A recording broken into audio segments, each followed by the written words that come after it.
Oke guys, dulu, matiin dulu volumenya. Oke guys, assalamualaikum warahmatullahi wabarakatuh.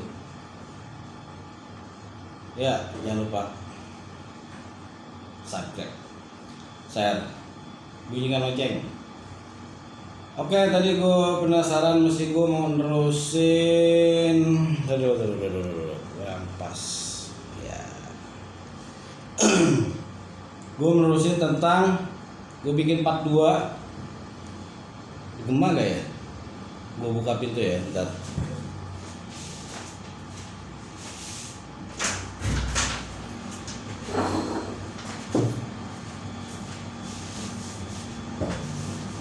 Oke, gue bikin part 2 nih tentang bersyukur. Gue kedinginan, gue pakai ini. 1 kedinginan, 2 gaya-gaya. Ada yang protes, Ustadz gue selalu pakai kacamata biar pede. Kepo banget gue pakai apa gitu. Yang penting isinya, ya enggak, jangan lihat orangnya, isinya. Kalau mengandung ilmu, kalau itu kebayaan, kenapa enggak lo ambil? Kalau orang masih hancur udah begini, nggak usah puas lo. Nah, enggak, gue bercanda. Oke, tadi tentang bersyukur, gue masih penasaran bersyukur. Salah satunya itu kita jangan pakai apa namanya, tetap bersyukur sekecil apapun bersyukur. Terus lo hitung, kalau lo pernah sakit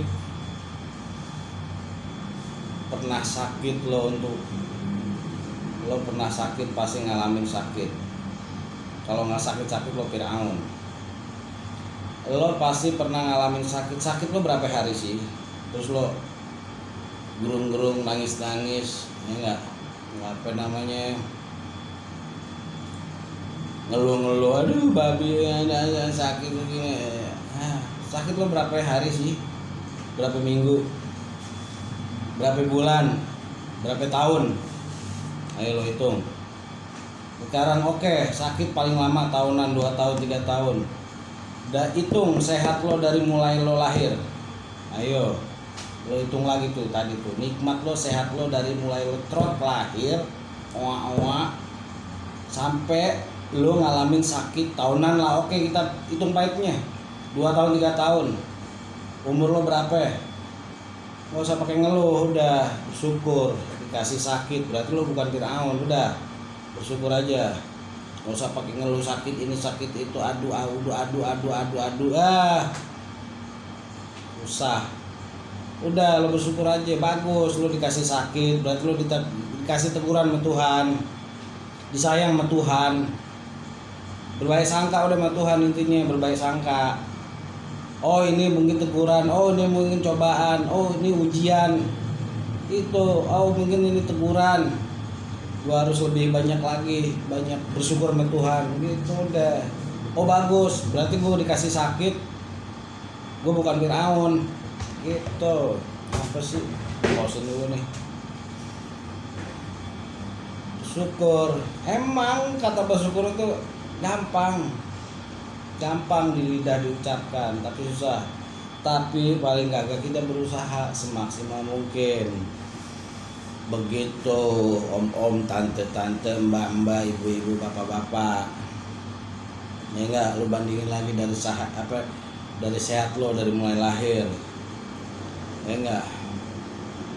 Begitu. Bahkan ada orang yang mati, ya enggak, selama dia sakit sampai dia matinya, ada satu keterangan, satu riwayat, itu dosanya dihapus. Tuh. Ini keterangan atau riwayat ataupun hadis gue nggak paham ya. Yang jelas kita berbaik sangka sama Tuhan. Balik lagi lo, kalau lo berbaik sangka sama Tuhan, oh iya dosa gue dihapus nih, gue selama sakit ini setahun 2 tahun. Berbaik sangka udah sama Tuhan. Lo udah nggak berbaik sangka sama manusia, sama guru, sama Tuhan masih nggak berbaik sangka juga, nggak apa, udah seujun juga, udah berbaik sangka sama Tuhan. Intinya begitu. Ya enggak. Jadi kalau lo sakit nggak usah pakai ngeluh, aduh ini sakit itu sakit badan, ayo nggak bisa, udah nikmatin, bersyukur. Ya enggak. Mudah-mudahan itu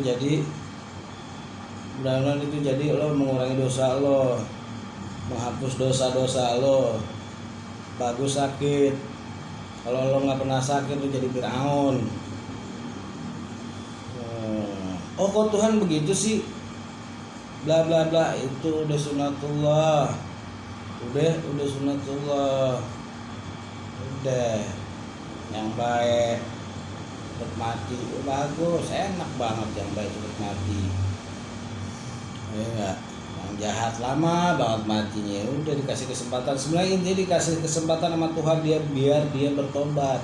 Ini buat orang-orang yang nggak baik dan gitu. Mananya luas nggak baik dalam arti kata ya. Itu udah semua sunatullah. Tuhan jadikan orang yang bersyukur ataupun Tuhan jadikan orang yang tidak, itu udah maunya Tuhan.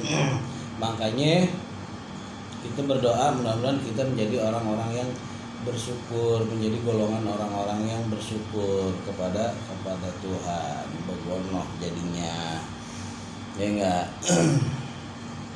Oke, mudah-mudahan kita makanya banyak berdoa, mudah-mudahan kita dijadikan orang-orang yang pandai bersyukur. Makanya para wali, orang-orang soleh, orang-orang terdahulu, mereka itu pengen buru-buru mati. Why? Kenapa?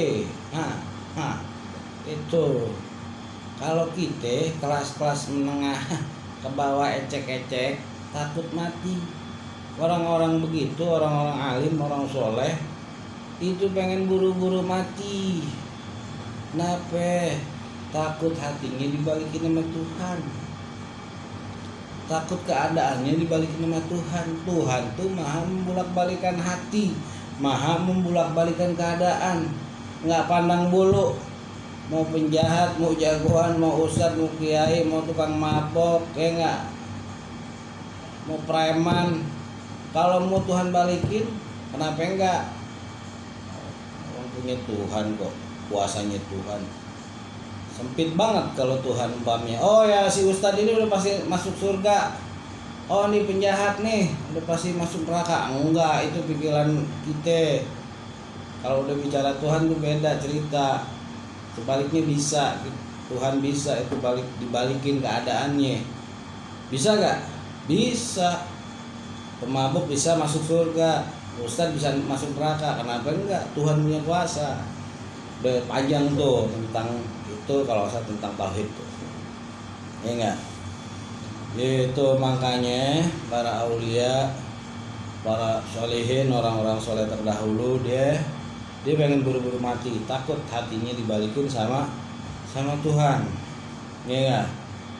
Bahkan ada satu amalan, ada satu riwayat, ini orang-orang soleh, orang-orang terdahulu itu dia cenderung setiap mau tidur mengamalkan satu amalan, yaitu dia baca syahadat. Setiap mau tidur kita taunya bismika Allahumma ahya wa bismika amut. Dia baca syahadat selalu. Belum, gua ambil korek. Dia takut. Dari mulai dia bangun tidur sampai tidur lagi dia takut. Dia salah melafadzkan, salah mengucapkan. Salah mengucapkan dalam arti kata dia berkata yang mendekati kemusyrikan. Dia takut, diucapin lagi dia bersahadat, bersaksi setiap mau tidur, itu amalannya. Ini orang soleh, ini para wali, orang baik, orang alim, dia masih takut, masih khawatir. Dia pada saat dia melek mata tuh dia takut salah omongan. Padahal kita tahu orang-orang begitu itu nggak jauh nyebut nama Tuhannya. Dia takut, ketakutan. Dia mau tidur baca syahadat, dia mau tidur baca syahadat, diulang lagi, ditakrir lagi, diulang lagi, dia baca syahadat. Dia takut. Dari mulai dia bangun tidur takutnya ada salah omongan, dia nyebut nama selain Tuhannya, dia takut. dia masih khawatir, terus kita kagak. Gimana ceritanya sih kelas-kelas gitu.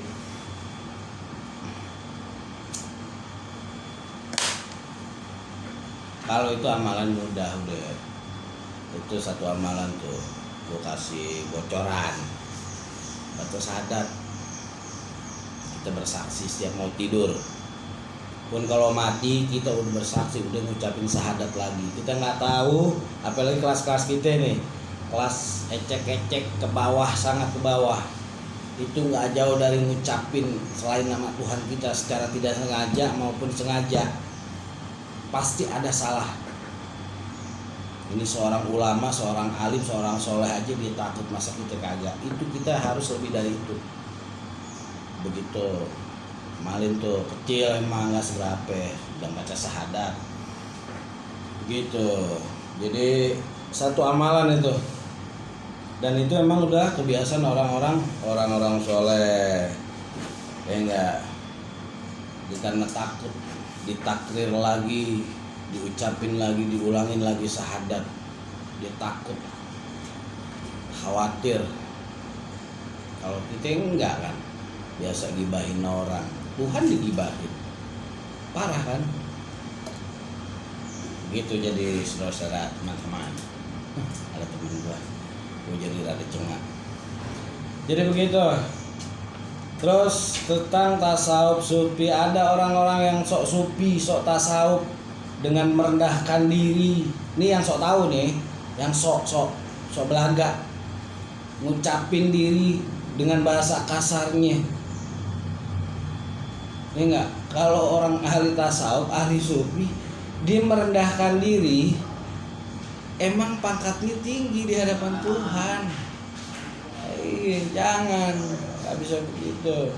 Belajar lagi tuh orang-orang yang sok sufi, sok tasawuf, merendahkan diri. Beda kalau orang beneran, orang tasawuf, orang sufi, emang merendahkan diri di hadapan manusia, dia emang udah tinggi derajatnya di hadapan Tuhan, dekat sama Tuhan. Nggak usah sok-sok merendahkan, aduh. Ada tuh, ada beberapa orang begitu. Nggak bisa begitu. Segala sesuatu ada ilmunya. Benarkan diri dia, bahlul dia, ini dia, apalah. Nggak bisa. Pakai ilmu, om, mas, tante, mbak. Pakai ilmu semuanya. Kalau udah dekat dari Tuhan, udah deket banget baru, nggak sembarangan orang-orang ahli begitu. Kalau gua ahli maksiat begitu jadinya. Begitulah bunyinya, ya enggak? Gua nggak mau panjang lebar. Pokoknya nih versi part 2-nya seperti itu. Versi part 2 nih. Ya, tadi sedikit tambahan tuh. Tadi gua juga Jumat nyari-nyari, muter-muter, nggak ada yang Jumat nih hari ini. Ditutup di wilayah gua nih, gua muter-muter dapat juga, akhirnya dapat. Karena kepaksa, biarin dah dipanjang-panjang, ada ceramahnya biarin dah. Begitu kurang lebihnya, mohon maaf. Assalamualaikum warahmatullahi wabarakatuh.